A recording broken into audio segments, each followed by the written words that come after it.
राम कृष्ण हरे जय राम हरे जय राम हरे जय राम कृष्ण हरे जय राम हरे जय राम हरे जय राम हरे जय राम हरे जय राम कृष्ण हरे जय राम हरे जय राम कृष्ण हरे जय राम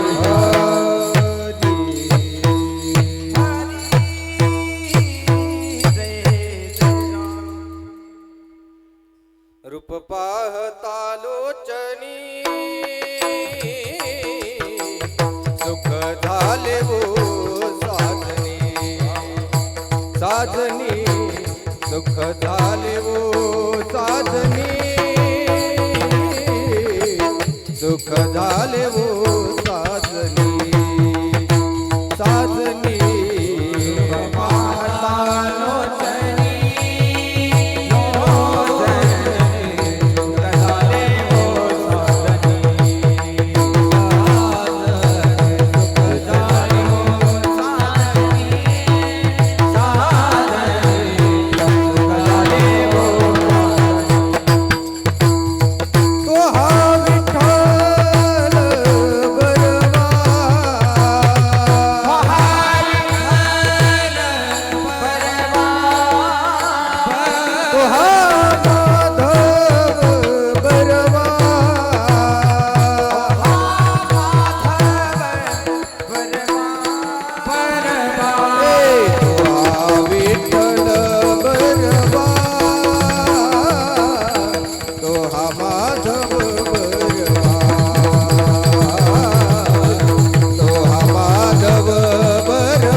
कृष्ण हरी जय जय राम कृष्ण हरी जय जय राम कृष्ण हरी जय जय राम कृष्ण हरी जय जय राम कृष्ण हरी जय जय राम हरी जय जय राम हरी जय जय राम.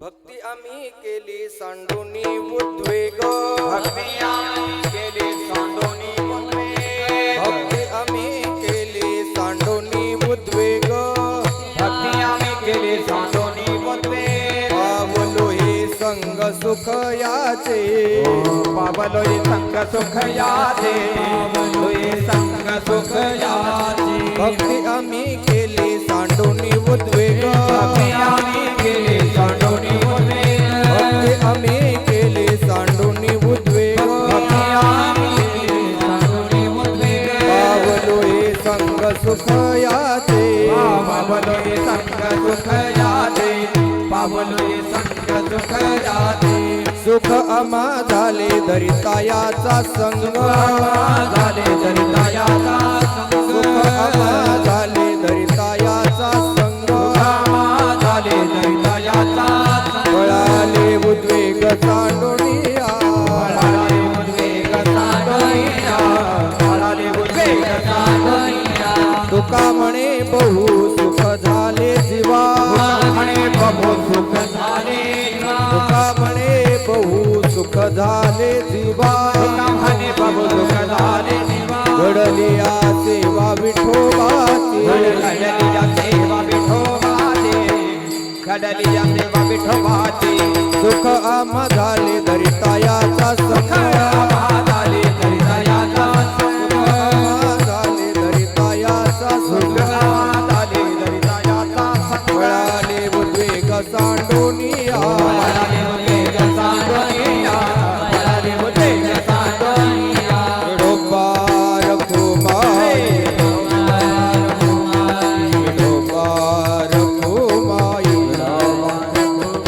विठोबार कुमाई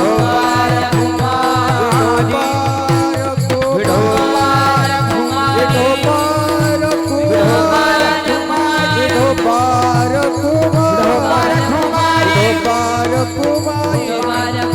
विठोबार कुमाई विठोबार कुमाई जय जय विठोबार कुमाई जय जय जय विठोबार कुमाई जय जय विठोबार कुमाई जय जय विठोबार कुमाई जय जय विठोबार कुमाई जय जय विठोबार कुमाई विठोबार कुमाई रबा रबा रबा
भक्ती आम्ही केली सांडोनी उद्वेग भक्ती आम्ही केली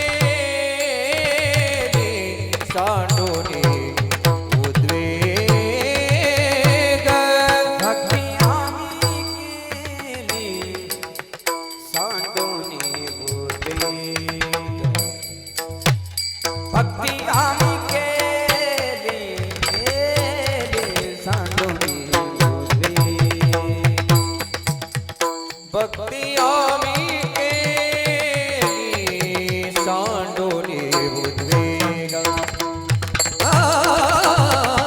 भक्ती आम्ही केली सांडोनी उद्वेग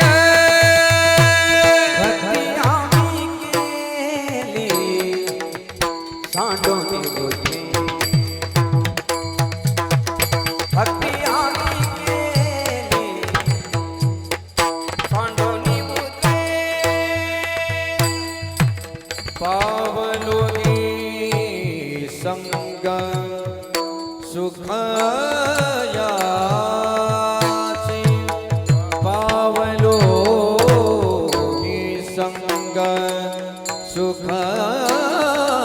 सुखयाचे पावलोगे संग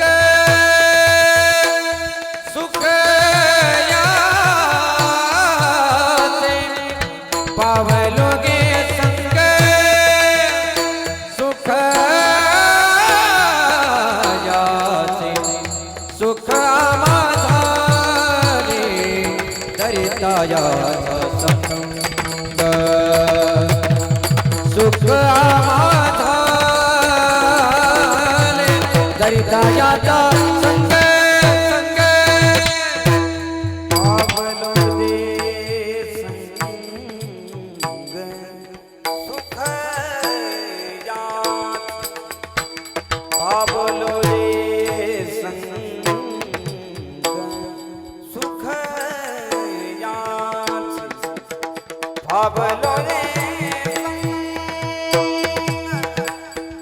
सुख यात पावलो दे संग सुख याते सुख याते सुख आम्हाले दरितायाचा सुख आम्हाले दरितायाचा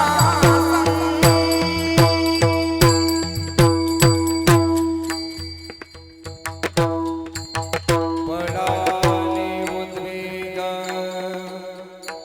सांडोनिया पडाले उद्वेग पडाले उद्वेग पडाले उद्वेग पडाले उद्वेग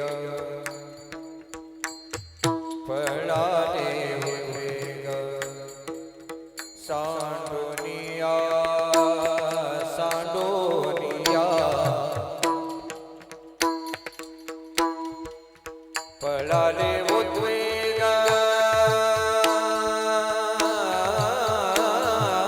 सांडोनिया पडाले पडाले उद्वेग पडाले उद्वेग पडाले उद्वेग पडाले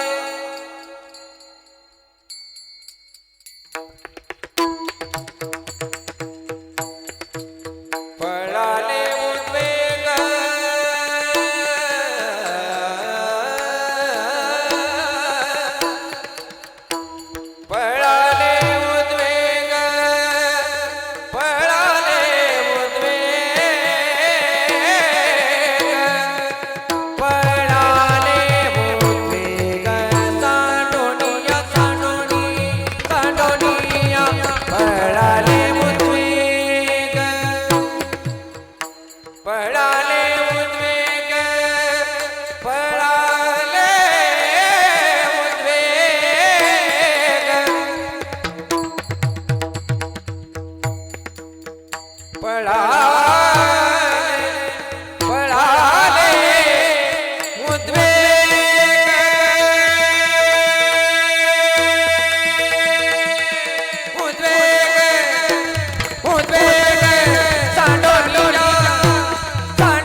सांडोनिया सांडोनिया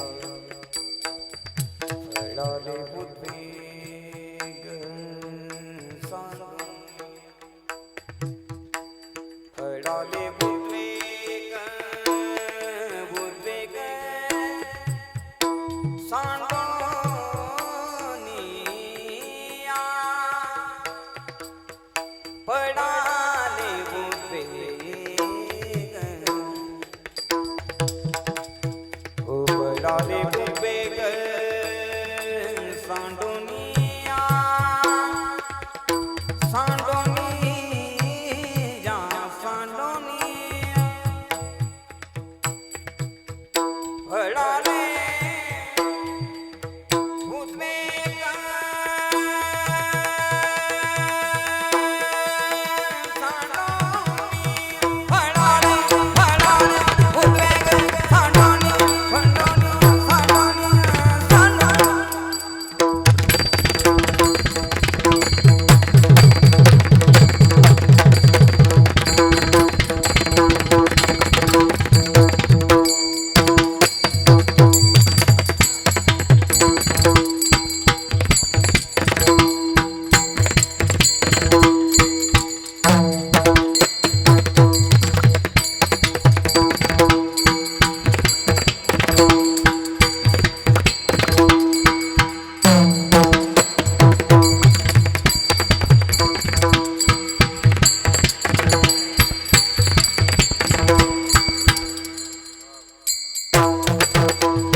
गंगागिरीजी महाराज की जय विठाला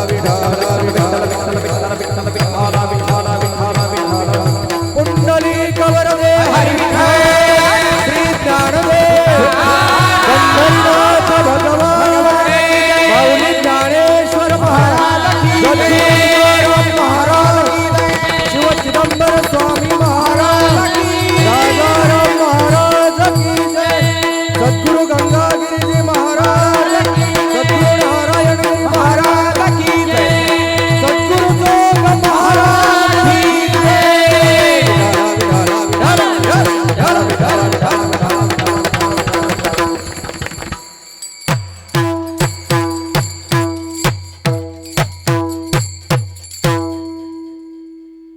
भक्ती आम्ही केली सांडोनी उद्वेग पावलो हे संग सुखयाचे सुखाम्हा झाले धरितायाचा संग पळाले उद्वेग सांडोनिया तुका मने बहु सुख झाले जीवा घडली या सेवा विठोबाची किंवा करिता या सेवा विठोबाची सुखाम्हा झाले धरितायाचा संग पळाले उद्वेग सांडोनिया समचरण सरोजम सांद्रनीलांबुदाभम जगननीत पानिं मंडनं मंडनानां तरुण तुलसी माला कंदरम कंजनेत्रम सदयधवलहासं विठ्ठलं चिंतयामी पांडुरंगा करू प्रथम नमन दुसरे चरणा संतांच्या त्यांच्या कृपादाने कथेचा विस्तारू बाबाजी सद्गुरु दास तुका गदा शंख चक्रादिभिर्भावितांगम चिदानंद संलक्ष नाट्यस्वरूपम यमाध्यष्ट भेदांग योग प्रवीणम समाधिस्थ मूर्तिं भजे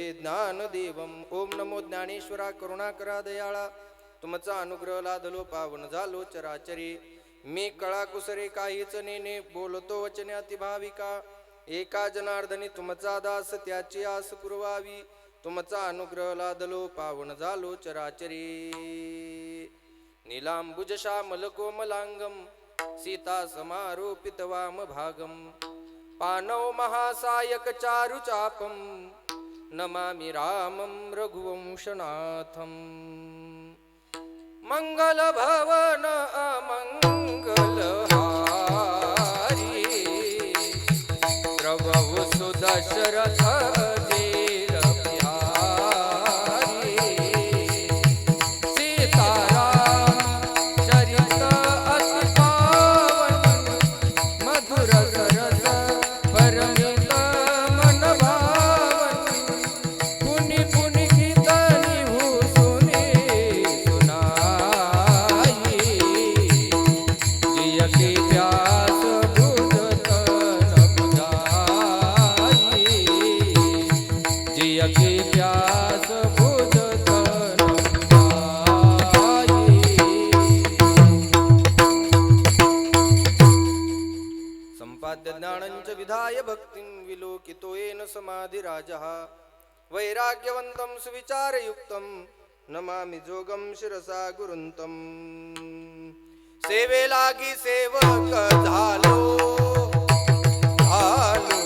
सेवे लागी सेवक झालो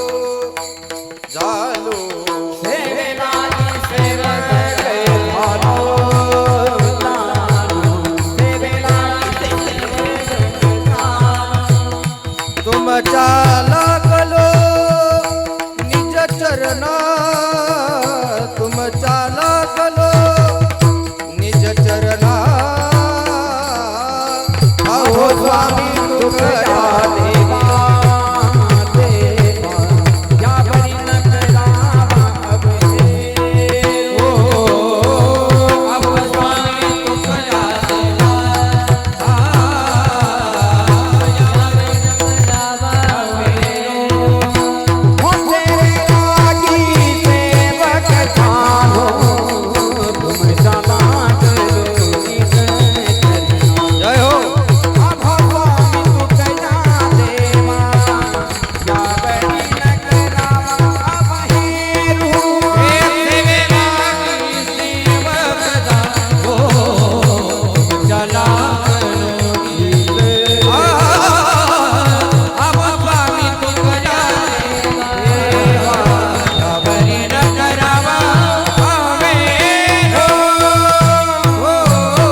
लागलो निज चरणा.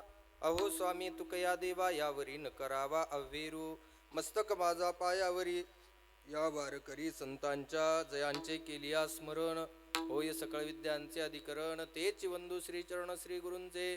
ते नमस्कारोनी आता भक्ती आम्ही केले सांडोनी उद्वेग. पावलो हे संग सुख याचे सुखा मा झाले धरिता याचा संग. पळाले उद्वेग सांडोनिया.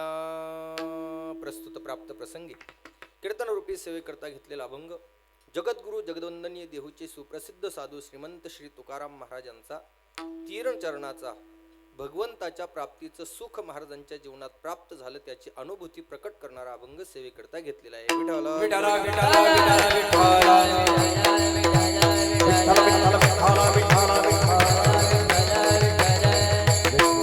सेवेला सुरुवात करण्यापूर्वी परिहार द्यायचा तो असा किम निमित्त कार्यक्रम आहे आपणा सर्वांना ज्ञात आहे.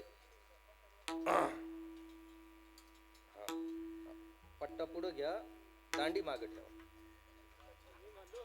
हा असं ओके, काही अडचण नाही, घाबरू नका. नवीन आहेत का जुनेच आहेत ना? मग काय म्हणजे सप्त्याला नवीन आलात का जुनेच आहेत? याच गावचे आहेत का?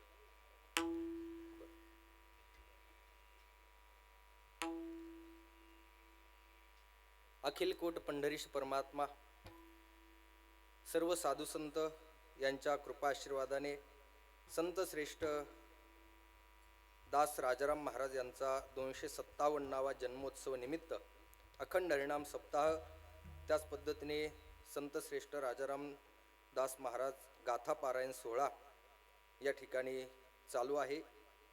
गेल्या किती वर्षापासून चालू आहे?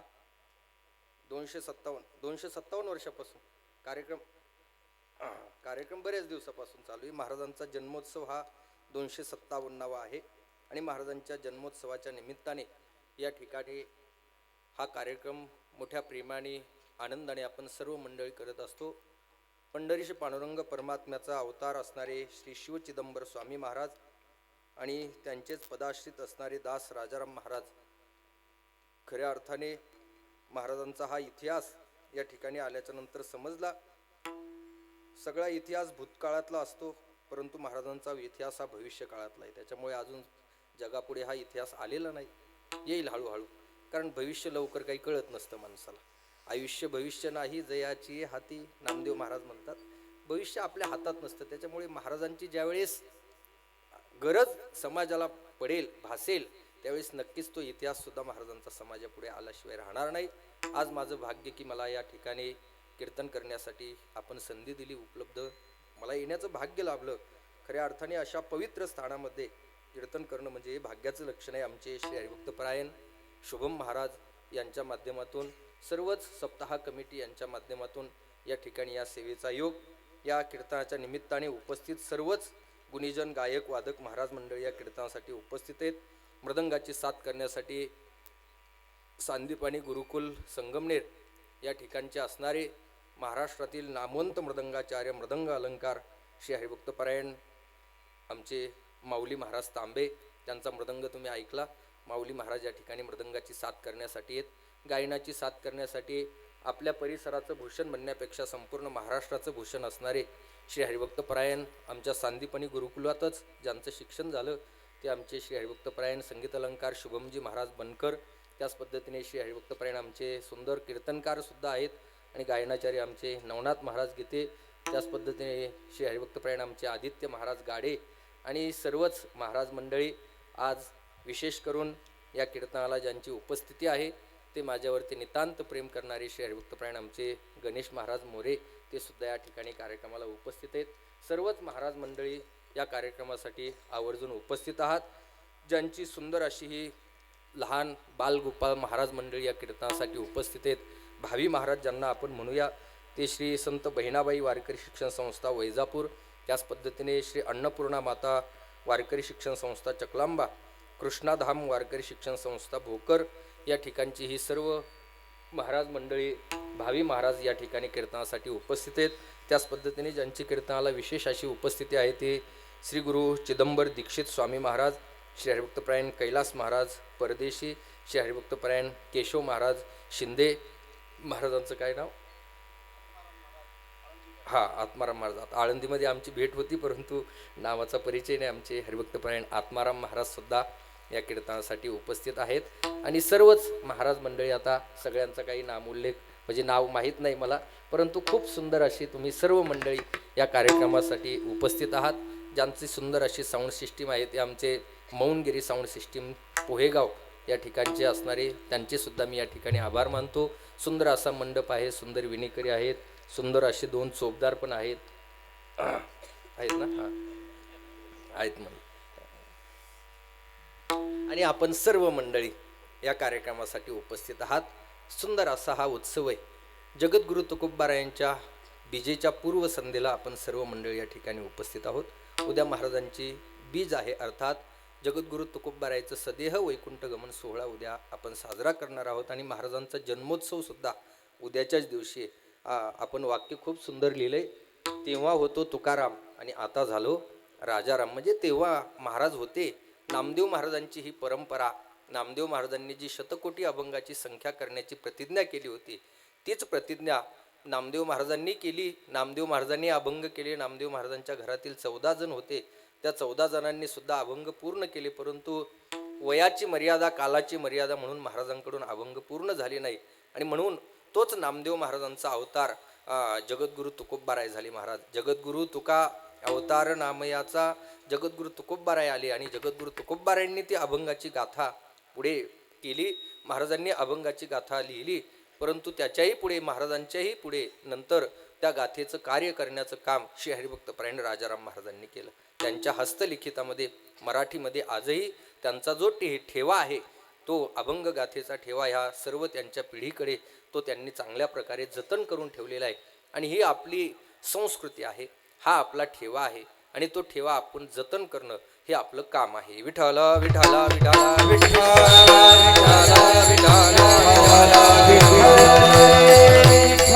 असे काही स्थानं असतात की त्या स्थानाचं महात्म्य त्या व्यक्तीमुळे नाही, तर त्या व्यक्ती गेल्याच्या नंतर ते स्थानं माहीत पडत असतात. अशी बरीच स्थानं असतात. जोपर्यंत व्यक्ती आहे तोपर्यंत त्याचं महात्म्य माणसाला समजत नाही, कळत नाही, परंतु तो व्यक्ती गेल्याच्या नंतर त्याचं महात्म्य जगाला कळाल्याशिवाय राहत नाही. आपल्या संत मांदियाळीमध्ये जेवढे काही संत होऊन गेले ना, जोपर्यंत संत होते महाराज, तोपर्यंत त्या संतांचं महत्त्व या जगातील लोकांना समजलं नाही. परंतु ज्यावेळेस एकदा संत निघून गेले का मग त्या संतांचं महत्त्व कळाल्याशिवाय राहत नाही. त्याच पद्धतीने हा जो आहे या ठिकाणी आहे शिव चिदंबर स्वामींचा जो अवतार असणारे श्री हरिभक्तपरायण आमचे राजाराम महाराज, महाराजांचं कार्य खूप मोठं आहे, खूप तोलामोलाचं कार्य महाराजांचं या समाजाच्या दृष्टिकोनातून आहे. महाराज या ठिकाणी आले, महाराजांनी भगवान पंढरीश पांडुरंग परमात्मा या ठिकाणी चिदंबर स्वामींच्या रूपामध्ये आल्याच्या पाऊल खुणा आजही मला महाराजांनी, शुभम महाराजांनी दाखवलं की ज्या पायघड्या आहेत त्या पायघड्यावरती महाराजांची चरणस्पर्श पाऊल खुणा आजही आपण त्यात जतन करून ठेवलेले आहेत. आणि हा ठेवा जतन करणं हे आपलं काम आहे. हा पुढच्या पिढीला समजला पाहिजे ना. त्या जर आपण जतन केला नाही हा ठेवा तर पुढच्या पिढीला कसा समजणार. आणि म्हणून खूप असं सुंदर कार्य महाराजांनी त्यांच्या जीवनामध्ये केलं. जगद्गुरु तुकोबारायांचाच अवतार खऱ्या अर्थाने राजाराम महाराज आहेत. आणि म्हणून महाराजांच्या या जन्मोत्सवाच्या निमित्ताने महाराजांची बीज आणि जगद्गुरु तुकोबारायांची बीज आणि महाराजांचा जन्मोत्सव, महाराज गेले आणि राजाराम महाराज आले. विठाला विठाला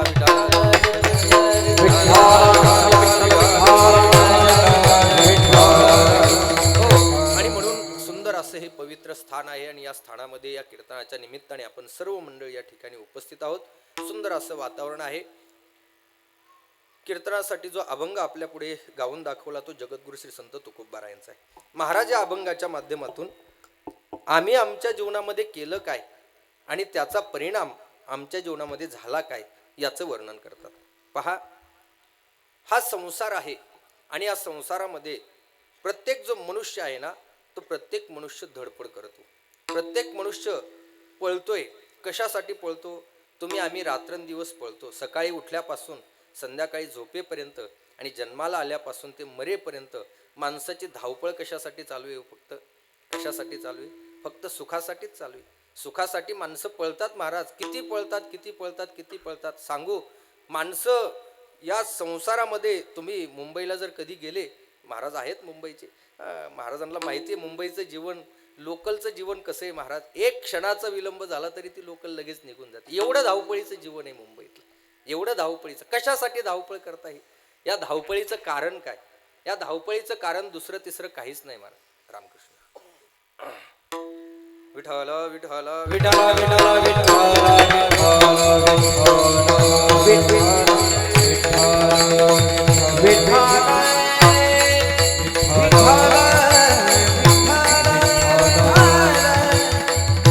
या धावपळीचं कारण काय? तर या धावपळीचं कारण एकच आहे, माणसाला सुखाची अपेक्षा आहे. प्रत्येकाला सुख पाहिजे. त्या सुखासाठी माणसं पळतात महाराज, परंतु ते सुख माणसाला त्याच्या जीवनामध्ये प्राप्त होत नाही. याचं कारण जर काही असेल ना, ज्याला तिथं सुख पाहिजे, जिथं पाहिजे तिथं माणूस शोधत नाही, आणि जिथं नकोय तिथं शोधल्याशिवाय राहत नाही. जी वस्तू ज्या ठिकाणी असेल त्याच ठिकाणाहून प्राप्त होईल ना. तिथं जर नसेलच, जर विहिरीतच नसेल तर पोऱ्यात कुठून येणार आहे? आडातच नसेल तर पोऱ्यात कुठून येणार आहे? तसं संसारामध्ये सुखाचा लेशही नाही, मग संसाराकडून सुखाची तुम्ही अपेक्षा करताच का?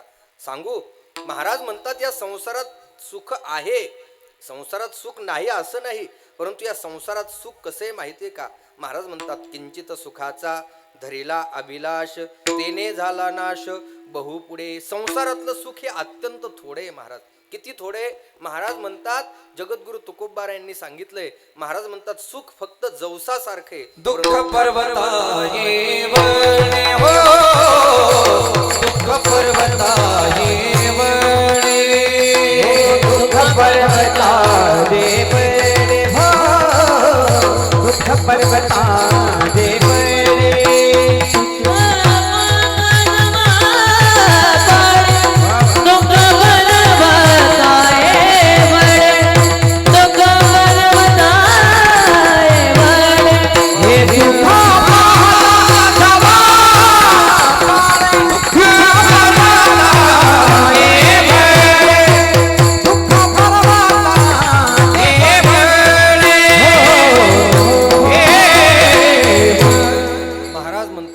पाहता जवा पाडे, दुःख पर्वता एवढे. महाराज संतांची जी वचनं असतात ना, त्याचा अभ्यास खूप बारकाईने करायचा असतो महाराज.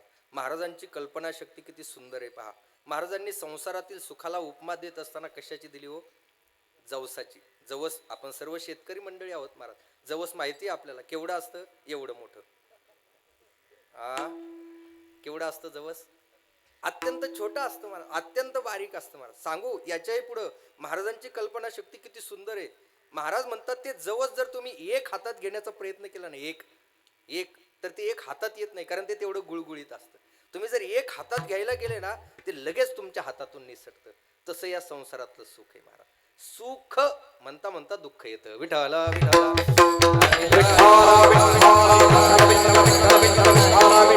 म्हणून या संसाराकडून माणसाने सुखाची कधी अपेक्षा करायची नसते, कारण हा संसारच महाराज म्हणतात मुळात दुःखाचा आहे. दुःख बांधवडी आहे हा संसार, सुखाचा विचार नाही कोठे. तरी सुद्धा माणसं रात्रंदिवस तळमळ करतात, रात्रंदिवस पळतात. कशासाठी? फक्त सुखासाठी. सगळं आयुष्य माणसाचं सुखाच्या आशेने जातं. सर्व सुखाची आशा जन्म गेला, हो सर्व सुखाची आशा जन्म महेश एक मुक्ती नाही केला, हो एक मुक्ती नाही केला. दिशाशीन पावला, दिशाशीन पावला, पाया वेतीला जीव माझा, पाया वेतीला जीव माझा, पाया वेतीला देव माझा, पाया वेतीला जीव माझे स्वगित रथ कोरी, हो माझे स्वगित सर्व सुखाची आशा जन्म गेला, एक मुक्ती नाही केला. हिंडता दिशा पावला,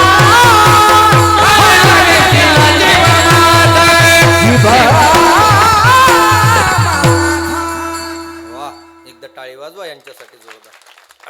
खूप सुंदर महाराज. हे आपल्याला वाटतं हे आता एवढं चांगलं म्हणतात, हा चांगलं वाजवतात, पण याच्यासाठी मेहनत किती घ्यावी लागते, जावे त्याच्या वंशात तेव्हा कळे महाराज. वैकुंठवासी गुरुवर्य पांडुरंग महाराज वैद्य बाबा पाठामध्ये सांगायचे, म्हणायचे बुवा विद्या फुकट प्राप्त होत नसते, त्याच्यासाठी काय करावं लागतं. महाराजांना माहिती आहे, त्याच्यासाठी घासावीच लागते महाराज, फुकट नसतं भेट. कोणतीही गोष्ट सहज प्राप्त होत नसते, त्याच्यासाठी कष्टच करावे लागतात. विठाला महाराज म्हणतात, सर्व सुखाची आशा जन्म गेला, क्षण एक मुक्ती यत्न नाही केला, हिंडता दिशा क्षीण पावला, माया वेष्टीला जीव माझा. माणसाचं सगळं आयुष्य फक्त सुखाच्या आशेने जातो, फक्त सुखाच्या आशेने. सांगा बरं, खरं सांगा, खरं सांगा, कोणाला सुख प्राप्त झाले आतापर्यंत? कोणाला सुख प्राप्त नाहीच ना. माणसं सुखाच्या आशेनेच, उद्या, आज नाही उद्या, उद्या नाही परवा, परवा नाही तेरवा, कधीतरी कधीतरी कधीतरी मला सुख मिळेल या आशेने माणूस जीवन जगत असतो महाराज. त्याला आयुष्यात सुख मिळतच नाही. काय झालं, जुना काळ होता, जुन्या काळामध्ये उन्हाळ्याचे दिवस होते, मडक्याला खूप भाव होता. जुन्या काळात माणसं माठातलं पाणी पित होते, मडक्याला खूप भाव होता. म्हणून एका कुंभाराने भल्या पहाटेच आपल्या गाढवावरती मडके लादले आणि तो बाजारामध्ये गेला. बाजारात गेला सकाळी 7 वाजता. 9 वाजता त्याचे सगळे मडके संपले महाराज. 9 वाजता मडके संपले. तो म्हटला बाजार अजून बराच शिल्लक आहे, आपल्या अजून मडके विकल्या जाते. म्हणून तो परत घरी आला. त्याने परत त्या गाढवावर मडके लादले, परत बाजारात गेला. परत त्याचे 12 वाजता सगळे मडके संपले महाराज. तो म्हटला अजून अर्धा बाजार शिल्लक आहे, अजूनही आपले मडके विकल्या जाते. म्हणून तो परत घरी आला. त्याने परत गाढवावर मडके लादले, परत बाजारात गेला. 3 वाजता त्याचे सगळे मडके संपले. तो म्हटला अजून 3 तास बाजार शिल्लक, अजूनही आपले मडके काय होतील, विकल्या जातील. आशा आहे ना माणसाला, अजूनही मडके विकल्या जातील. म्हणून तो परत घरी आला. त्याने परत गाढवावर मडके लादले. ऐका ना, आता जसे मडके लादले तसं गाढव खाली बसलं. तो गाढव म्हटला सकाळपासून 3-4 चक्कर मारले. कोण म्हणते, गाढव. सकाळपासून 3-4 चक्कर मारले, म्हटले अजून खायला चारा नाही, प्यायला पाणी नाही, किती चक्रा मारायच्या. गाढवाने विचार केला, गाढव खाली बसलं. गाढव खाली बसलं. त्या कुंभाराला राग आला. कुंभाराने एक काठी घेतली आणि त्या गाढवाला मारायला सुरुवात केली. मारत असताना तिथून एक सद्ग्रहस्थ चालले होते. त्या सद्ग्रहस्थाने विचारलं, का रे बाबा, कशाला मारतो त्या मुक्या प्राण्याला? त्यावेळेस त्याने सांगितलं, अहो जर हे गाढव उठलं नाही, बाजारात गेलं नाही, मडके विकले नाही, तर माझं पोट कसं भरणार, माझा उदरनिर्वाह कसा होणार? माझा उदरनिर्वाह होण्यासाठी गाढव उठलं पाहिजे, बाजारात गेलं पाहिजे, मडके विकले पाहिजे. त्यावेळेस त्या सद्ग्रहस्थाने सांगितलं, म्हटले भल्या माणसा, ते गाढव उठावं असं तुला वाटत असेल ना, त्याला मारू नको म्हटले. मग काय कर, एक बांबू घेऊन ये. बांबू माहिती आहे ना तुम्हाला, शेवटी आपल्यासोबत असतो बांबू, शेवटी असतो. बांबू घेऊन ये म्हटले. बांबू आणला. म्हटले आता काय करायचं? काही नाही म्हटले, तो बांबू त्या गाढवाच्या पोटाला बांध, पण बांधत असताना त्या बांबूचं पुढचं जे टोक आहे ना, ते असं हातभर पुढे ठेव म्हटले. बरं, त्याने तो बांबू त्या गाढवाच्या पोटाला बांधला, पुढचं टोक असं हातभर ठेवलं. म्हटले आता काय करू? म्हटले काही करू नको, एक हिरव्यागार घासाची पेंडी आण आणि समोरच्या टोकाला बांधून दे. एक हिरव्यागार घासाची पेंडी आणली, समोरच्या टोकाला बांधून दिली. ऐका ना, इतक्या वेळ काठीने मारून मारून जे गाढव उठत नव्हतं ते काय झालं? बोला की काय झालं? उठलं. बरं, नुसतंच उठलं नाही तर काय करायला लागलं? चालायला लागलं. आता पुढचा प्रश्न विचारतो मी, गाढव कशासाठी चालायला लागलं? कशासाठी?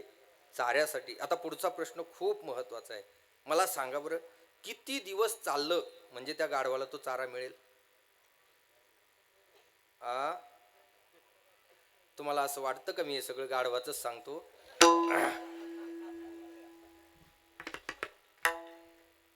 अरे किती दिवस चाललं तरी त्या गाढवाला जसा तो चारा मिळणार नाही ना, तसं कितीही संसारात सुख शोधण्याचा प्रयत्न केला तरी संसारात सुख मिळणार नाही. विठाला विठाला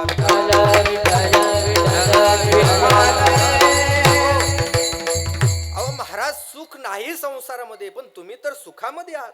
तुमच्याकडे पाहिलं तर महाराज म्हणतात, तुका म्हणे खातो आनंदाची लाडू, नकाच र पडू घ्या रे तुम्ही. महाराज अहो, आम्हाला सुख नाही मिळत, पण तुम्हाला तुमच्या जीवनात सुख मिळालंय. ते सुख तुमच्या जीवनामध्ये ओसंडून वाहतंय, तुम्ही आनंदामध्ये राहताय. हा सगळा आनंद तुमच्या जीवनामध्ये, तुम्ही एवढे सुखी आहात. मग महाराज, हे सुख प्राप्त करून घेण्यासाठी तुम्ही तुमच्या जीवनामध्ये केलं काय, तेच महाराज सांगतात अभंगाच्या पहिल्याच्या. भक्ती आम्ही केली सांडोनी उतरे, भक्ती आम्ही केली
जय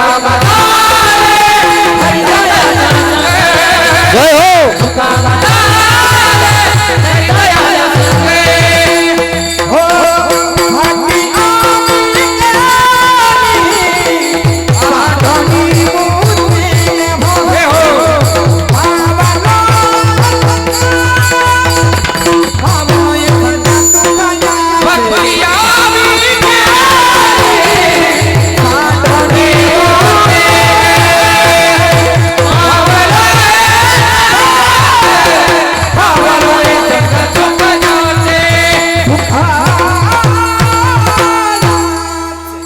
वा जोरात वाजवा ना जरा. महाराज म्हणतात आम्हाला आमच्या जीवनामध्ये सुख प्राप्त झालं, आम्ही एवढे आनंदात दिसतोय, याचं कारण जर काही असेल ना तर आम्ही आमच्या जीवनात केलं काय. महाराज म्हणतात भक्ती आम्ही केली सांडोनी उद्वेग पावलो हे संग सुखयाचे. आम्हाला काय मिळालं, आम्ही काय केलं आणि आम्ही कसं केलं. पहा महाराज म्हणतात आम्हाला सुख मिळालं त्याच्यासाठी आम्ही काय केली, भक्ती केली. पण ती कशी केली. महाराज म्हणतात उद्वेग सांडोनी. उद्वेग सांडोनी भक्ती आम्ही केली, त्याचा परिणाम पावलो हे संग सुखयाचे. आम्ही आमच्या जीवनात भक्ती केली, उद्वेग सांडून केली, त्याचा परिणाम आम्हाला भगवंताच्या सहवासाचं सुख आमच्या जीवनात प्राप्त झालं. महाराज पहा भगवंताच्या सहवासाचं सुख प्राप्त होण्यासाठी, भगवंताची प्राप्ती होण्यासाठी माणसाच्या जीवनामध्ये भक्ती करणं ही गोष्ट अत्यंत महत्वाची. विठाला विठाला भक्ती भक्ती कशाला म्हणतात. तो भक्तीच्या अनेक व्याख्या आहेत. नारद महर्षींनी नारद भक्तिसूत्र नावाचा एक स्वतंत्र ग्रंथच लिहिलाय. अथा तो भक्ती व्याख्या साम. नारद महर्षी म्हणतात मी भक्तीच्या व्याख्या सांगतो. नारद महर्षींनी त्या भक्तीच्या नारद भक्ती सूत्रामध्ये अनेकांच्या भक्तीच्या व्याख्या दिलेल्या आहेत. महाराज त्यामध्ये एक व्याख्या देत असताना महाराज म्हणतात की कथात विश्वानुरागा इति पाराशर्या. कथेमध्ये प्रेम निर्माण होणं हे पाराशर्यांचं मत आहे. आत्मरत्या विरोधिनी ती शांडिल्य. हा आत्मरतीमध्ये आत्मस्वरूपामध्ये रत असणं हे शांडिल्य ऋषीचं मत आहे. पूजाद विश्व अनुरागा इति गर्गा. हा गर्गाचार्यांनी सांगितलं पूजेमध्ये प्रेम असणं, भगवंताची पूजा करत असताना यथा देहे तथा देवे या स्वरूपामध्ये भगवंताची पूजा झाली पाहिजे. आपण देवाची पूजा करतो महाराज, पण आपली देवाची पूजा कशी असते सांगू महाराज. आपली देवाची पूजा चालू असली आणि आतमधून कब्बशीचा आवाज जरी झाला तरी घालीन लोटांगण आणि मोकळं पटांगण. म्हणजे असं काम आहे आपलं. आपल्या पूजेमध्ये प्रेमच नाही ना. ऐका मला तर याच्या पुढे महाराज सांगा काय म्हणजे आपल्या संस्कृतीचं काय बोलावं आता काहीच कळत नाही. मला सांगा बरं जुन्या काळामध्ये घरामध्ये देवपूजा कोण करत होतं. घरात देवपूजा कोण करायचं आपल्या. आपण पुरुष मंडळी सगळे देवपूजा करत होतो का नाही. घरामध्ये देवपूजा कोण करायचं, सगळे पुरुष मंडळी. खरं सांगा आता इथं बसलेले तुम्ही स्वामींच्या प्रांगणात आहात, खरं सांगा, खरं सांगा किती जण घरी देवपूजा करतात.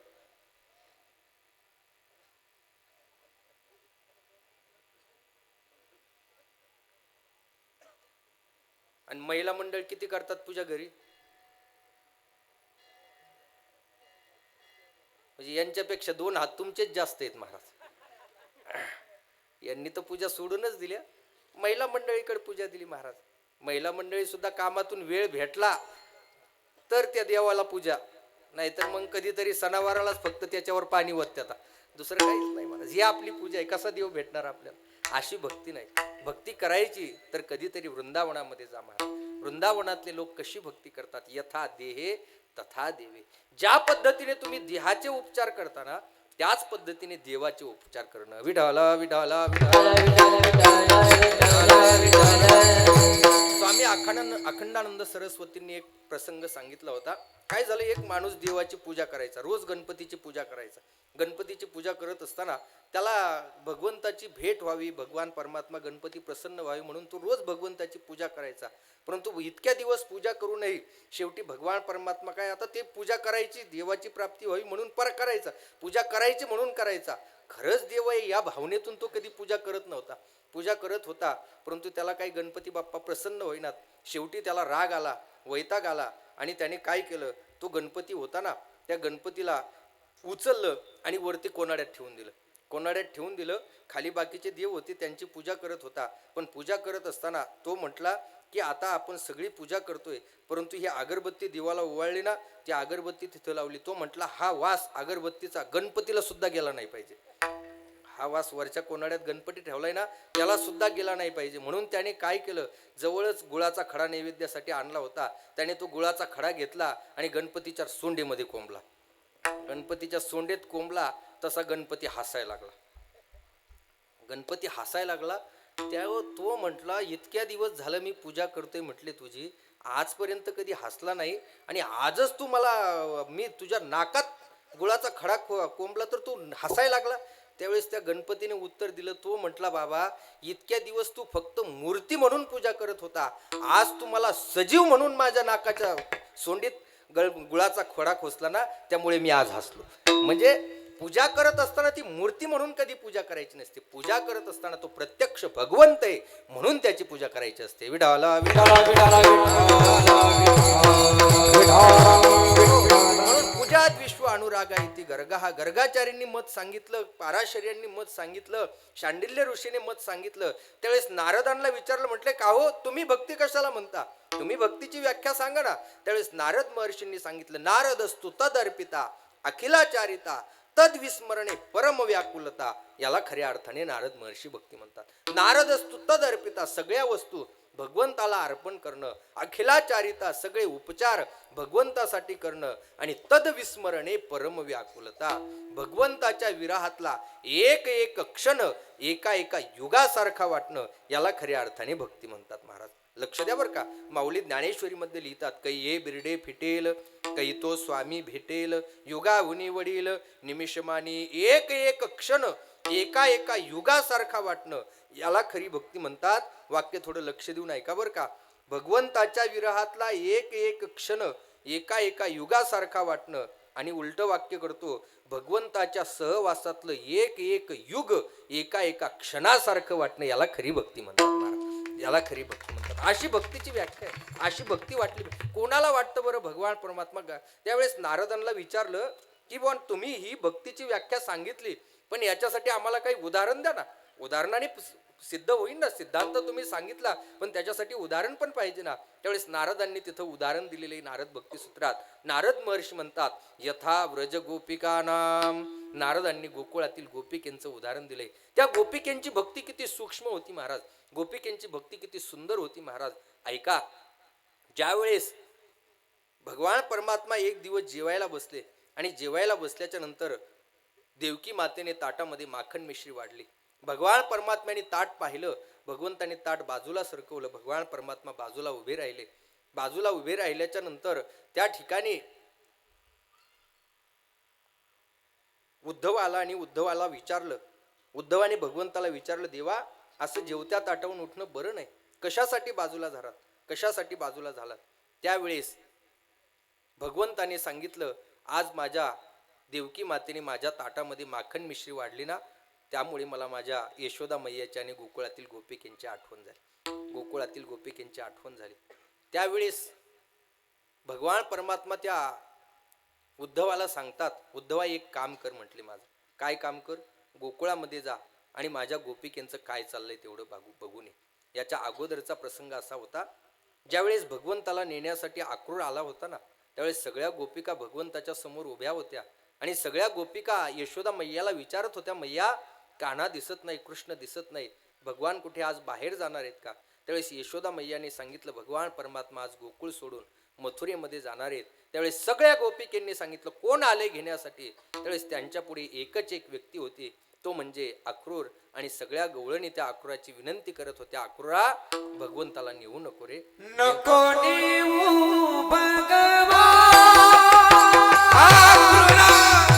नको नेऊ भगवान, नको नेऊ भगवान,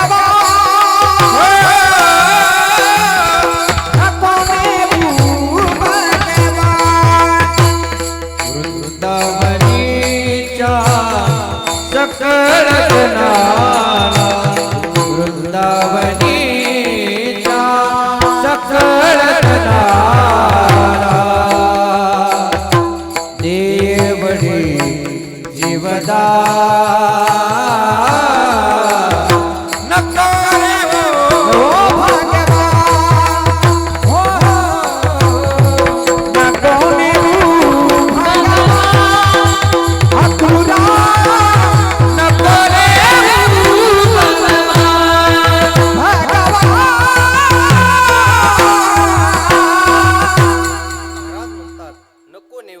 भगवान अक्रूरा भगवंताला नेऊ नको रे. सगळ्या गवळणी विनंती करत होत्या, परंतु भगवंताला पुढे भरपूर काम असल्यामुळे भगवान परमात्म्याने त्या गोपींच्या मोहाला बळी पडले नाही. भगवान परमात्मा रथामध्ये बसून रोतोरथ निघून गेला. त्यावेळेस त्या गोपिकेंची अवस्था काय झाली होती नाथ बाबा त्याचं वर्णन करतात. रथी चढले वनमाळी आकांत गोकुळी, भूमी पडल्या वज्रबाळी कोण त्या सांभाळी. नयनीच्या उदकाने भिजली हो धरणी, या नंदाचे अंगणी मिळाल्या गवळणी.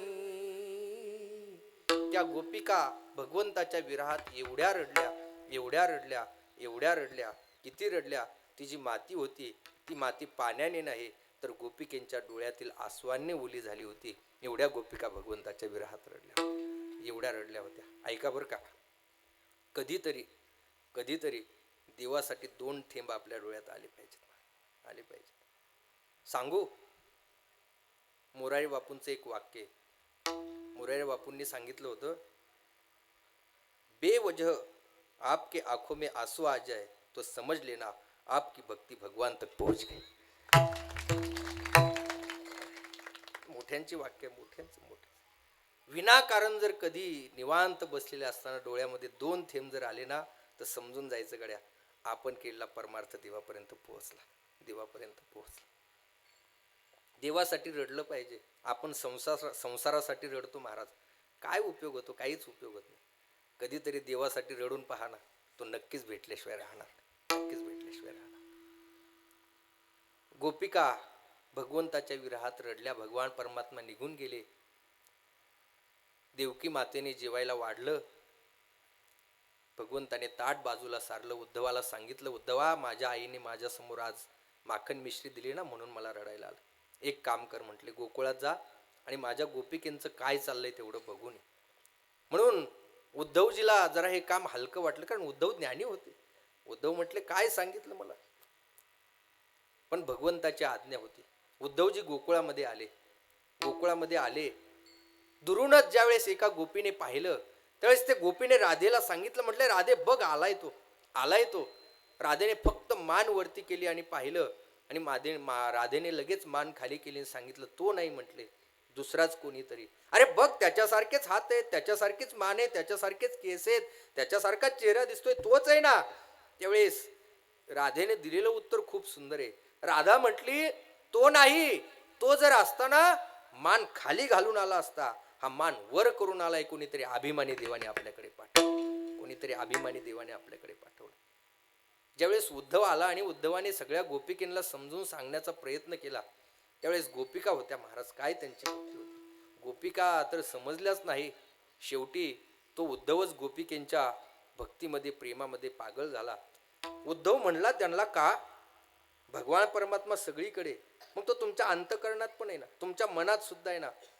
त्यावेळेस ते म्हणतात ती तर अडचण आहे ना, तो आमच्या मनात आहे म्हणून तर आम्हाला त्याचा विरह सहन होत नाही ना. मग एक काम करा म्हटले उद्धव, काय करा, तुम्ही भगवंताला तुमच्या मनातून चित्तातून काढून टाका ना, तुम्ही भगवंताला तुमच्या चित्तातून बाहेर काढून टाका ना. त्यावेळेस त्या गोपिकेंनी सांगितलं, उद्धवा तुम्ही म्हणताय ती गोष्ट खूप चांगली आहे, आम्हालाही वाटतं त्याला बाहेर काढून टाकावं, आम्ही सुद्धा त्याला बाहेर काढून टाकतो, परंतु काय करावं, तो बाहेर जायला तयारच नाही ना. आम्ही काढायला तयार आहे पण तो जायला तयार नाही ना, तो जायला तयार नाही. भगवान परमात्म्याची ही भक्ती पाहून उद्धवजी त्या गोपिकेंच्या भक्तीत वेडे झाले. आणि उद्धवाच्या मुखातलं वाक्य, उद्धवजी म्हणतात देवाकडे पाहून देवाला सांगतात, देवा माझं काहीतरी पूर्वजन्मीचं पाप की मी तुझ्या कुळात जन्माला आलो, मी जर पुण्यवान असतो ना तर या वृंदावनातली माती झालो असतो, दगड झालो असतो, या गोपिकेंच्या चरणरजाचा स्पर्श माझ्या जीवनाला झाला असता आणि माझं जीवन उद्धरून गेलं असतं, माझं जीवन उद्धरून गेलं असतं. गोपिकेंची भक्ती किती सूक्ष्म होती. गोपीगीत जर आपण कधी ऐकलं किंवा पाहिलं ना, त्या गोपीगीतात एक सुंदर श्लोक आहे महाराज. गोपिकेंची भक्ती सांगत असताना त्या गोपिका ब्रह्मदेवाला म्हणतात, ब्रह्मदेवा तू आम्हाला हात दिले ना ही गोष्ट खूप चांगली केली का, तू आम्हाला वाणी दिली ही गोष्ट सुद्धा खूप चांगली केली, तू आम्हाला कान दिले ही गोष्ट सुद्धा खूप चांगली केली. ब्रह्मदेवा तू आम्हाला डोळे दिले ना ही गोष्ट सुद्धा खूप चांगली केली, परंतु ब्रह्मदेवा एक चूक तुझ्याकडून झाली म्हटले काय झाली? तू आम्हाला डोळे दिले, खूप चांगलं झालं, आम्हाला त्या देवाचं दर्शन घेता येते, परंतु या डोळ्यावरच्या ज्या पापण्या दिल्यास ना ती खूप मोठी चूक झाली म्हटली. कारण की या पापण्या उघडझाप होण्यामध्ये जेवढा विरह होतो ना तेवढा सुद्धा विरह आम्हाला भगवंताचा सहन होत नाही. अटति यद्भवान नन्निकाननम त्रुटिरयुगायते त्वाम पश्यताम कुटिलकुंचलम श्रीमुखंच ते जड उदीक्षताम पश्मकुदृशा. त्या गोपिकेंची भक्ती एवढी सूक्ष्म होती महाराज. त्या गोपिकेंमध्ये एक चित्रगंधा नावाची गवळण होती, हुबेहूब चित्र काढत होती. हुबेहूब आपण आरशात पाहतो का काय एवढं सुंदर चित्र काढायचं. तिने भगवंताचं चित्र काढलं आणि उद्धवाला ते चित्र दाखवलं. उद्धवाने पाहिलं आणि उद्धवाला वाटलं देवच समोर उभे आहेत का काय, एवढं सुंदर चित्र होतं. उद्धवाने सांगितलं चित्रगंधे चित्र खूप सुंदर काढलं, पण या चित्रात एक चूक झाली म्हटले काय झालं? तू या चित्राला पायच काढायची विसरली म्हटले. त्यावेळेस त्या चित्रगंधेने दिलेलं उत्तर खूप सुंदर आहे महाराज. ती चित्रगंधा म्हणाली उद्धवजी पाय काढायचे विसरले नाही, मुद्दाम पाय काढले नाही. अरे पण का? त्यावेळेस ती चित्रगंधा म्हणाली अरे ज्याला पाय होते ना तो तर निघून गेला. जर या चित्राला पाय काढले असते आणि हे चित्रही निघून गेलं असतं, आम्ही जगायचं कसं होतं? या चित्राकडे पाहून तर जगतोय आम्ही, या चित्राकडे पाहून तर जगतोय. ही भक्तीची सूक्ष्मता आहे, ही भक्तीची सूक्ष्मता आहे. आपल्या प्रिय वस्तूचा वियोग सहन न होणं ही खऱ्या अर्थाने भक्ती आहे. विठाला विठाला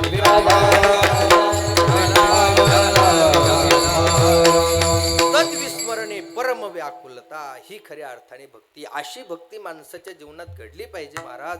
अशी भक्ती आपल्याकडून घडत नाही, याला खऱ्या अर्थाने भक्ती म्हणतात. ही भक्तीची व्याख्या आहे. आणखी भक्तीच्या व्याख्या सांगत असताना रामायणामध्ये एक भक्तीची व्याख्या प्रभूचा आणि लखनजीचा संवाद आहे. प्रभूचा आणि लखनजीचा संवाद आहे. त्या संवादामध्ये भगवान प्रभू रामचंद्राला लखनजीने काही प्रश्न विचारले महाराज. प्रश्न एका वाक्यात आहे आणि उत्तर सुद्धा एका वाक्यात आहे. 5 प्रश्न विचारलेले. पहिला प्रश्न आहे ब्रह्म कशाला म्हणतात. दुसरा प्रश्न आहे माया कशाला म्हणतात. तिसरा प्रश्न आहे जीव कशाला म्हणतात. चौथा प्रश्न आहे ब्रह्म माया जीव. चौथा प्रश्न आहे वैराग्य कशाला म्हणतात. आणि 5वा प्रश्न आहे भक्ती कशाला म्हणतात. 5 प्रश्न येतं आणि एकाच वाक्यात उत्तर आहे. पहिला प्रश्न आहे ब्रह्म कशाला म्हणतात. भगवान परमात्मा सांगतात ठिकाणी ब्रह्म पाहणे, सर्व ठिकाणी भगवान परमात्मा भरलेला आहे हे पाहणं याला ब्रह्म म्हणतात. सगळीकडे तोच उरलेला आहे. जे विठ्ठल जळी स्थळी भरला रीता ठाव नाही उरला. हा भगवान परमात्मा सगळीकडे ओतप्रोत भरलेला आहे ना त्याला खऱ्या अर्थाने ब्रह्म म्हणतात. सर्वम खलविदम ब्रह्म. सगळीकडे भगवान परमात्मा आहे. नेह नानास्ति किंचनम असा असणारा भगवान परमात्मा. दुसरा प्रश्न आहे जीव कशाला म्हणतात. जो आत्मस्वरूपाला विसरला त्याला खऱ्या अर्थाने जीव म्हणतात. वैराग्य कशाला म्हणतात. सर्व भोगांना काकविष्टेप्रमाणे समजणं याला खऱ्या अर्थाने वैराग्य म्हणतात. माया कशाला म्हणतात.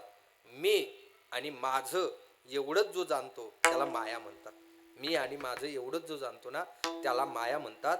आणि शेवटचा प्रश्न आहे भक्ती कशाला म्हणतात. काय सुंदर उत्तर प्रभूने दिलं. प्रभू म्हणतात ज्याने मी प्रसन्न होतो त्याला खऱ्या अर्थाने भक्ती म्हणतात. ज्याने मी प्रसन्न होतो, मी प्रसन्न होतो, मी प्रसन्न होतो. सांगू ऐका, तुम्ही एखाद्या वेळेस भगवंताचं भजन करत असाल परंतु त्या भजनामध्ये जर प्रेम नसेल ना तर ती भक्ती भगवंतापर्यंत पोहोचत होणार नाही. नाथ महाराज म्हणतात प्रेमाविन भजन नाकाविन मोती अर्थाविन पोथी वाचून काय. भक्ती प्रेमाविन ज्ञान नको देवा अभिमान नित्य नवा तया माझी. तुम्ही भगवंताची भक्ती करताय, भगवंताचं भजन करताय, परंतु त्याच्यामध्ये जर प्रेम नसेल ना तर ती भक्ती ते भजन भगवंतापर्यंत पोहोचत होणार नाही. परंतु तुम्ही देवाला शिव्या देताय परंतु त्याच्यात जर प्रेम असेल ना तर नक्कीच त्या शिव्या सुद्धा भगवंतापर्यंत प्रेमाचा भुकेला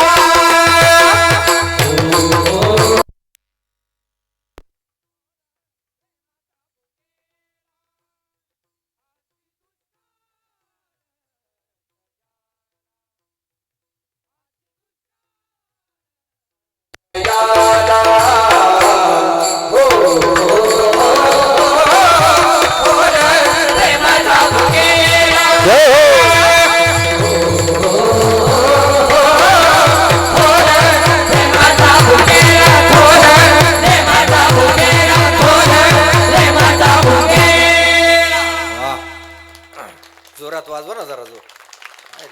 कौतुक तरी चांगलं करा.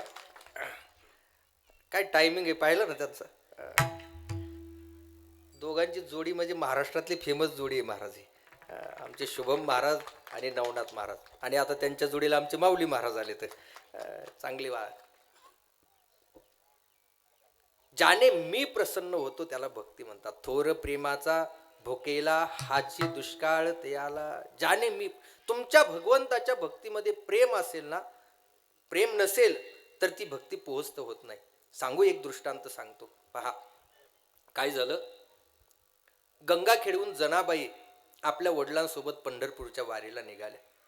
पंढरपूरला जनाबाई आल्या आणि जनाबाई आल्याच्या नंतर जनाबाईने भगवंताचं ते स्वरूप पाहिलं आणि जनाबाईने आपल्या मनामध्ये ठरवलं, आता पंढरपूर सोडून परत गंगाखेडला जायचं नाही. द्वादशी झाली, क्षीरापत झाली, काला झाला आणि जनाबाईच्या वडिलांनी जनाबाईला सांगितलं, म्हटले जने अरे चाल, म्हटलं आपल्याला गंगाखेडला जायचं. जनाबाईने सांगितलं, म्हटले नाही बाबा, आता परत गंगाखेडला येणार. अरे पण राहणार कुठं? पांडुरंगाच्या रावळात राहणार. अरे पण खाणार काय? देवाच्या निर्माल्याचे हार खाणार. परंतु आता परत मी गंगाखेडला येणार नाही.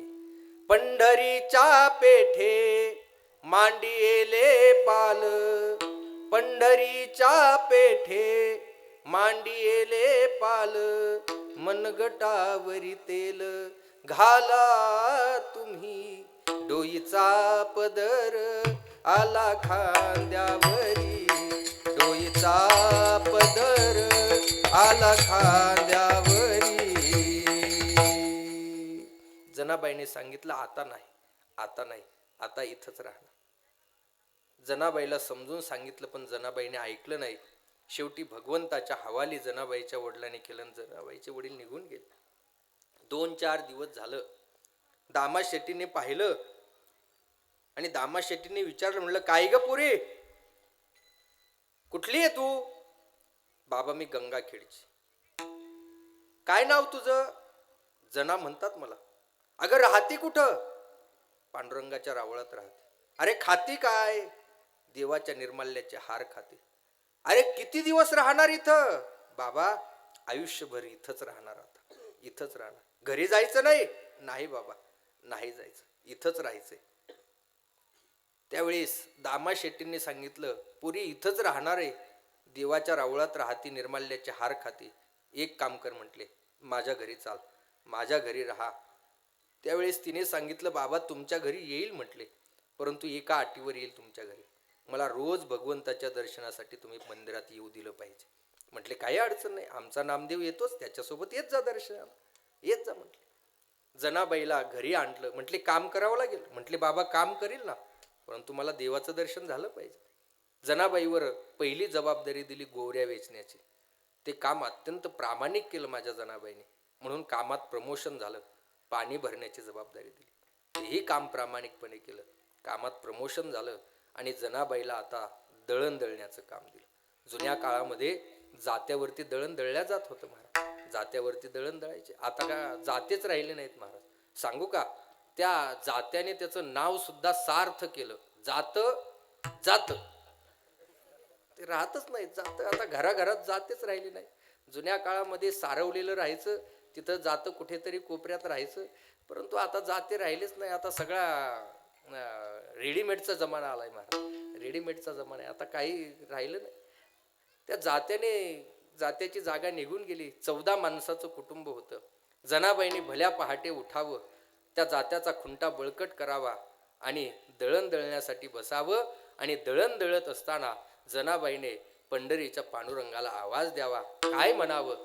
सुंदर माझे जाते ग फिरते बहुतेक, ओव्या गाऊ कौतुके तू. तुमचा पाठ नाही, म्हणा ना जरा माझ्या पाठीमागे. सुंदर माझे जाते ग फिरते बहुतेक, ओव्या गाऊ कौतुके तू. जरा मोठा आवाज काढा, जेवण आहे तुम्हाला परत. ओव्या गाऊ कौतुके तू, सुंदर माझे जाते ग फिरते बहुतेक, सुंदर माझे जाते ग फिरते बहुतेक, ओव्या गाऊ कौतुके तू ये रे बा विठ्ठला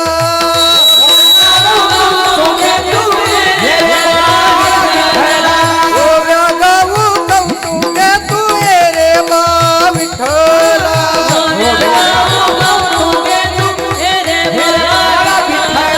ये रे बा विठ्ठला ये रे बा विठ्ठला ओव्या गाऊ कौतुके तू ये रे बा विठ्ठला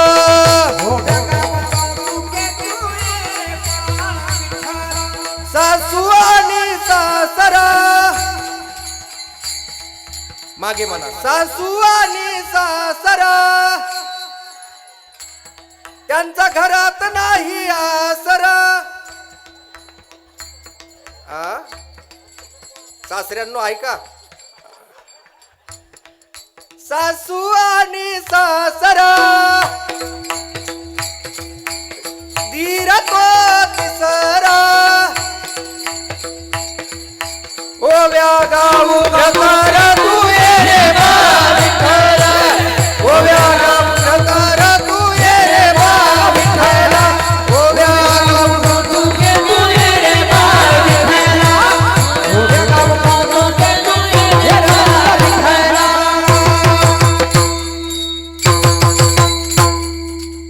जनाबाईने जात्यावरती दळण दळावं पंढरीच्या पांडुरंगाने विटेवरून उतरावं जनाबाई जवळ यावं आणि जनाबाईला जात्यावरती दळण दळू लागावं. एक दिवशीचा प्रसंग भगवंताला उशीर झाला म्हणून भगवान परमात्म्याने जाता जाता आपला शालू तिथेच ठेवला. जनाबाईची वाकळ घेतली, विटेवरती जाऊन उभे राहिले. विटेवरती जाऊन उभे राहिले. पुजारी आले. पुजाऱ्यांनी पाहिलं भगवंताचा शालू नाही, वाकळ आहे. तपासा आणती समजलं ही वाकळ जनाबाईची. तपास केला, भगवंताचा शालू सुद्धा त्या शेला त्या ठिकाणी सापडला. आणि सापडल्याच्या नंतर ठरवलं की आता जनाबाईला शुळावर द्यायचं. शुळावर द्यायचं ठरवलं आणि जनाबाईला विचारलं, जने काय तुझी शेवटची इच्छा? जनाबाईने सांगितलं काही नाही, एकदा रावळामध्ये जायचे म्हटले, एकदा रावळात जायचे. जनाबाईला त्यांनी सोडलं. जनाबाई रावळात आली. महाराज ऐका ना, ऐका ना. जनाबाई रावळात आली. भगवंताने दुरूनच पाहिलं, भगवान परमात्मा विटेवरती हात देऊन उभे होते. भगवंताने जनाबाई येथे पाहिलं आणि भगवंताने आपली मान अशी खाली घातली, मान अशी खाली घातली. जनाबाई जवळ आली. जनाबाईने आपला पदर खोचला. जनाबाईने देवाकडे हात केला आणि जनाबाई म्हणते, अरे अरे विठ्या मूळ मायेच्या कारट्या, तुझं गेलं मड तुला पाहून काळ रड, उभी राहोनी अंगणी शिव्या देते दासी जनी. जनाबाई शिव्या देत होत्या. भगवंताची मान अशी खाली होती. भगवंत खाली पाहत होते. ऐका ना. आणि भगवान परमात्मा खाली पाहता पाहता गालातल्या गालात हसत होते, हसत होते, हसत होते, हसत होते. जनाबाईचं बोलणं झालं. भगवंताने हळूच वरती पाहिलं आणि जनाबाईकडे पाहून भगवान परमात्मा म्हणतात, जने किती सुंदर शिव्या देते जने, जरा 2-4 शिव्या आणखी दे ना, 2-4 शिव्या दे ना. ऐका, भाव असा आहे, शिशुपालाच्या संकल्पित शिव्या पूर्ण झाल्याच्या नंतर जो भगवान परमात्मा शिशुपाळाला एक क्षणही जिवंत ठेवत नाही, तोच भगवान परमात्मा आज जनाबाईला म्हणतो, जने किती सुंदर शिव्या देते, आणखी 2-4 शिव्या येऊ दे ना, आणखी 2-4 शिव्या येऊ दे ना. याला काय म्हणतात? ज्याने मी प्रसन्न होतो त्याला खऱ्या अर्थाने भक्ती म्हणतात. विठ्ठल विठ्ठल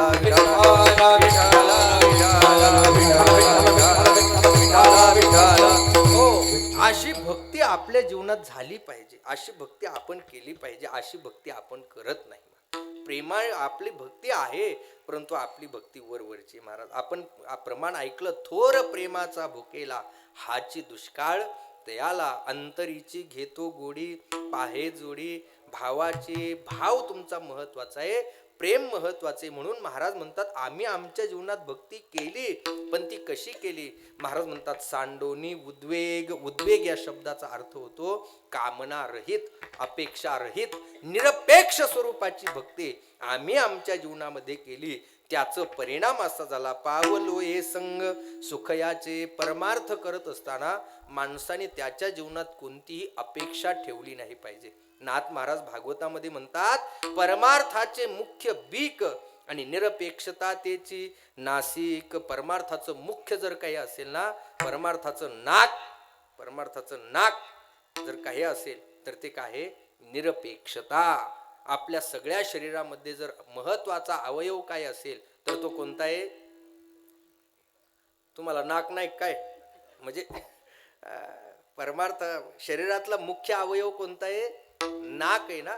नाक महाराज म्हणतात, काय करावी ती 32 लक्षणे, नाक नाही तेने वाया गेली.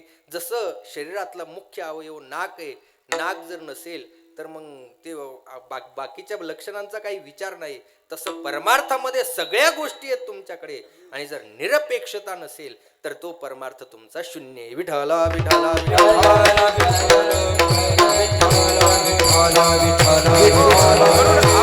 अपेक्षा रहित भक्ती केली पाहिजे. अपेक्षा नसली पाहिजे कोणत्याही जीवनामध्ये. जर तुम्ही ही अपेक्षा रहित भक्ती केली तर नक्कीच भगवंताची प्राप्ती तुम्हाला तुमच्या जीवनात प्राप्त झाल्याशिवाय राहणार नाही. निरपेक्षता ही खूप महत्वाची आहे. 100 वर्षापूर्वी ज्या वेळेस स्वानंद सुखनिवासी सद्गुरू जोग महाराजांनी वारकरी शिक्षण संस्था स्थापन केली, आणि स्थापन केल्याच्या नंतर आज त्या संस्थेला जवळजवळ 100 वर्ष होऊन गेले. 1917 साली ती संस्था स्थापन केली होती. 109 वर्ष झाले आज त्या संस्थेला. एवढी जुनी संस्था, ती संस्था स्थापन केल्याच्या नंतर महाराजांकडे एक धनाढ्य माणूस आला, आणि त्या माणसाने महाराजांना सांगितलं, म्हटले, महाराज हे 1 लाख रुपये धरा म्हटले तुम्हाला, 1 लाख रुपये धरा म्हटले तुम्हाला. त्यावेळेस महाराजांनी सांगितलं, मला तुझे 1 लाख रुपये नकोय.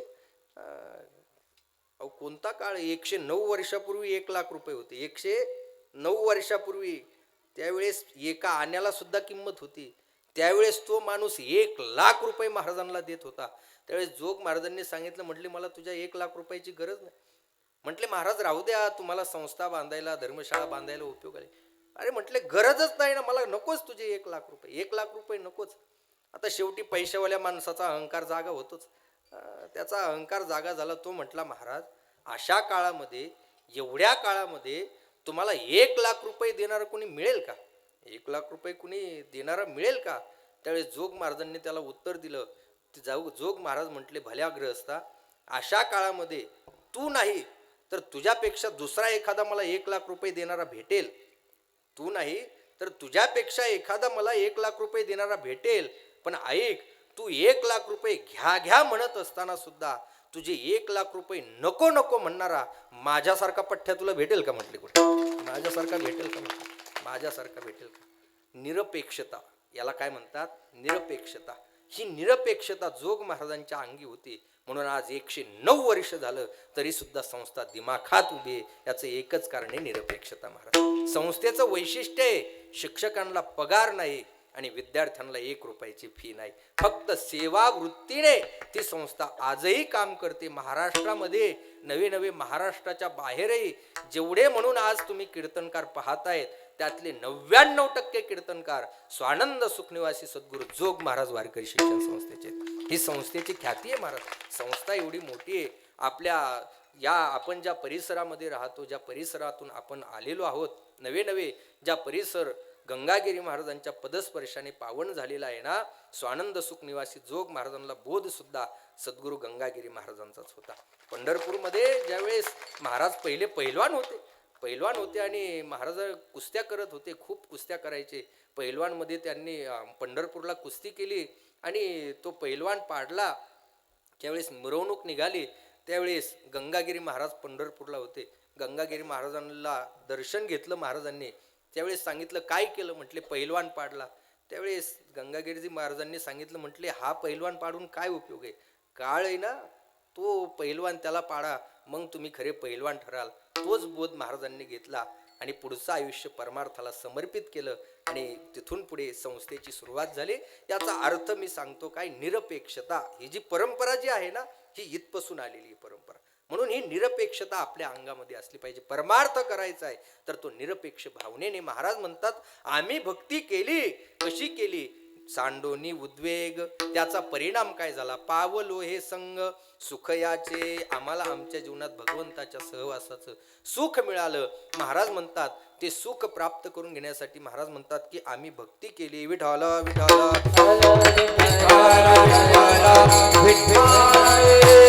महाराज म्हणतात त्या भगवंताच्या सहवासाचं सुख एवढं झालं. सुख आम्हा झाले धरितायाचा संग पळाले उद्वेग सांडोनिया. महाराज म्हणतात त्या भगवंताच्या सहवासाचं सुख एवढं झालं की आमच्या जीवनातले उद्वेग, पहिल्या चरणातही उद्वेग शब्द आहे परंतु तो एक वचनी आहे सांडोनी उद्वेग, आणि दुसऱ्या चरणातला उद्वेग शब्द आहे तो अनेक वचनी पळाले उद्वेग.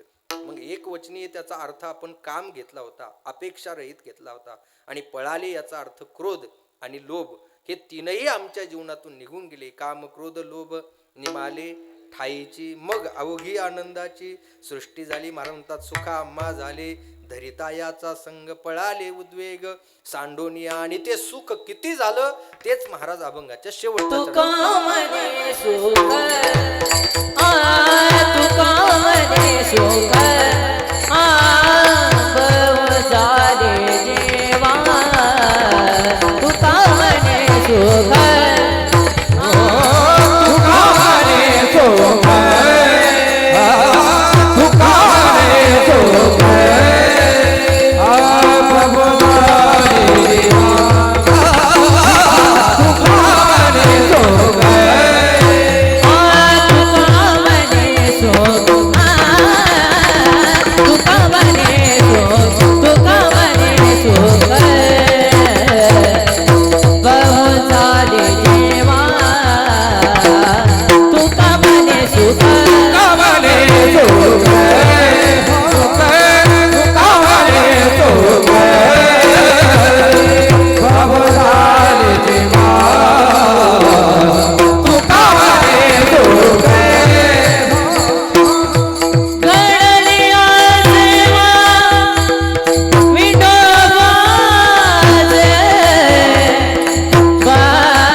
रखुमाई हरि जय जय विठोबार कुमारी हरि जय जय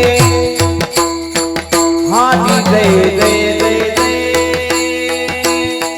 विठोबार कुमारी जय जय विठोबार कुमारी जय जय विठोबार कुमाई जय जय विठोबार कुमाई हरि जय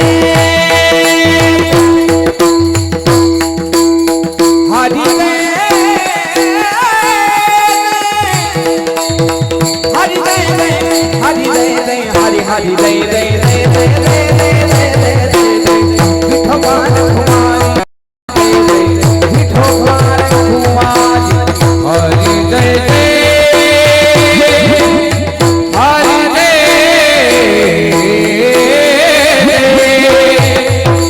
हरि जय जय जय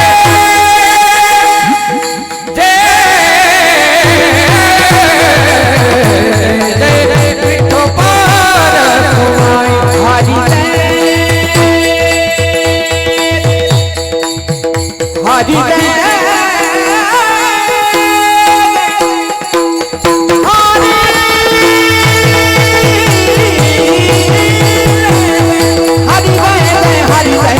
हरि जय जय जय जय विठोबार कुमारी जय जय जय जय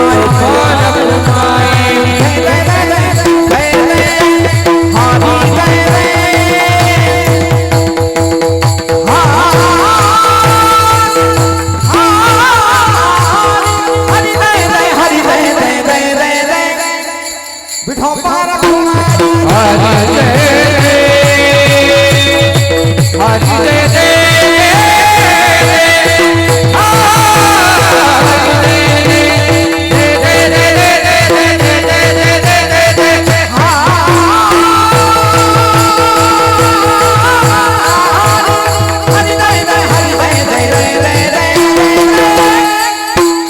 विठोबार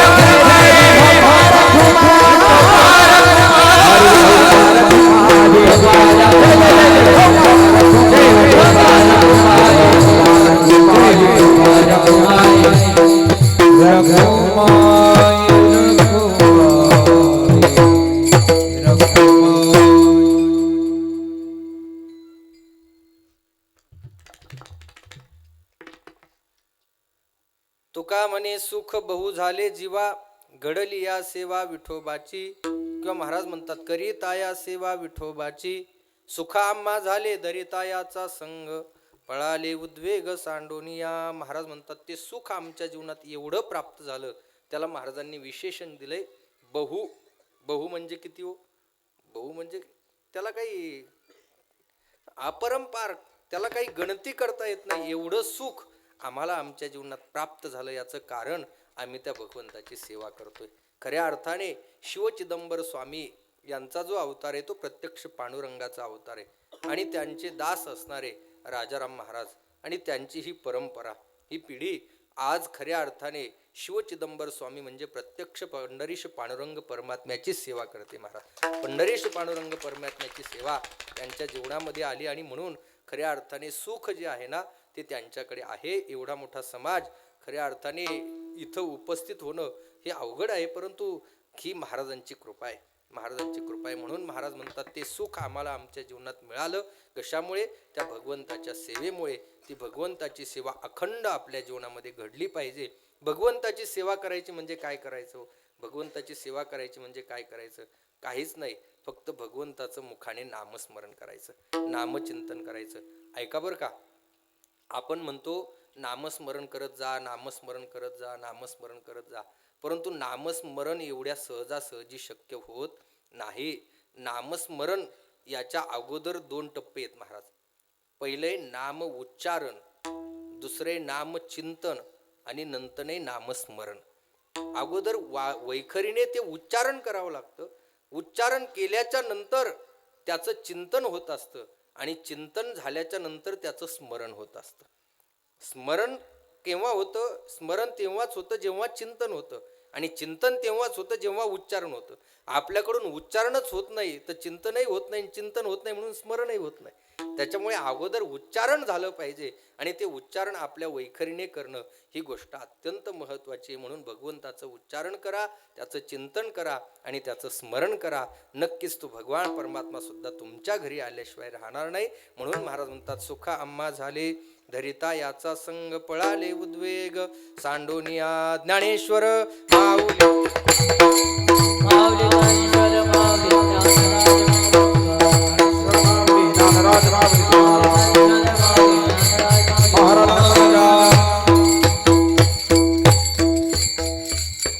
यथामती यथावकाश संकल्पित वेळेमध्ये अभंगावर चिंतन करण्याचा प्रयत्न केला. जरा उशीर झाला त्याबद्दल सर्वांची दिलगिरी व्यक्त करतो. येण्यासाठी थोडा उशीर झाला कारण की येता येता बेटावरती गेलो होतो. योगायोगाने महाराजांची भेट झाली आणि म्हणून येण्यासाठी तिथून थोडा उशीर झाला. म्हणून कीर्तनालाही थोडा उशीर झाला, त्याबद्दल माफी मागतो.